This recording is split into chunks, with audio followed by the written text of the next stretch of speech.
तुमचं सहर्ष स्वागत। भवानी पेठ संघर्ष समितीच्या वतीनं काल झालेल्या डंपरच्या धडकेमध्ये एका बालकाचा त्या ठिकाणी मृत्यू झाला आणि त्या ठिकाणी पुन्हा एकदा प्रश्न निर्माण झाला की जड वाहतूक सोलापूर शहरामधून जाते आणि या जड वाहतुकीचा त्रास या ठिकाणी नागरिकांना होतो।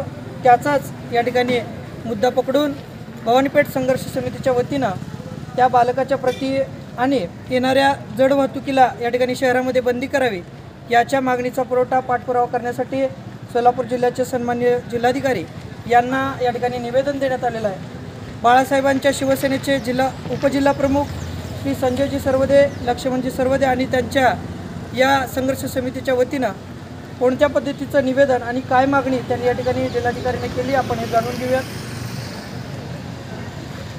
मी संजय सर्वदे, उपजिल्हा प्रमुख शिवसेना।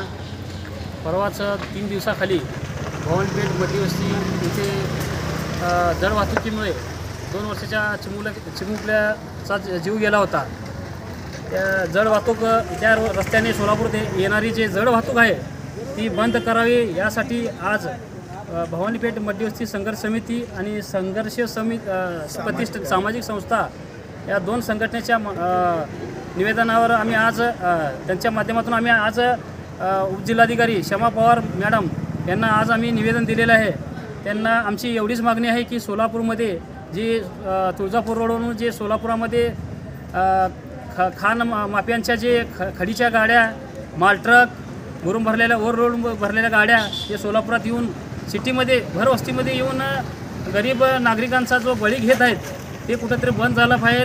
त्यासाठी आज आम्ही जिल्हाधिकारी यांना निवेदन देण्यासाठी इथं आलेलो आहोत। आजच्या ह्या समितीमध्ये आयाज शेख, गोगी साहेब, अझरजी, लक्ष्मण सर्वदे, नारायण सर्वदे सर्वजणांनी आम्ही मिळून त्यांना आज आम्ही निवेदन दिलेलं आहे।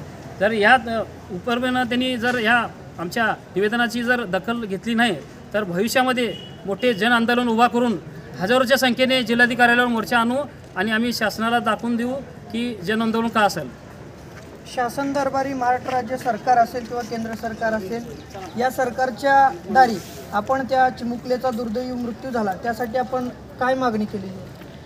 आम्ही आज जे पण त्या चिमुकल्याला जे अनुदान मिळणार आहे त्यासाठी आम्ही सर्व प्रयत्न करणार आहोत आणि येत्या महिन्यामध्ये महाराष्ट्र राज्याचे मुख्यमंत्री उपमुख्यमंत्री सोलापुरात येत आहेत त्यांच्याकडेही आम्ही निवेदनाद्वारे सोलापूरमधल्या जड वाहतुकीबद्दल निवेदन देणार आहोत आणि हे कुठंतरी थांबलं पाहिजे।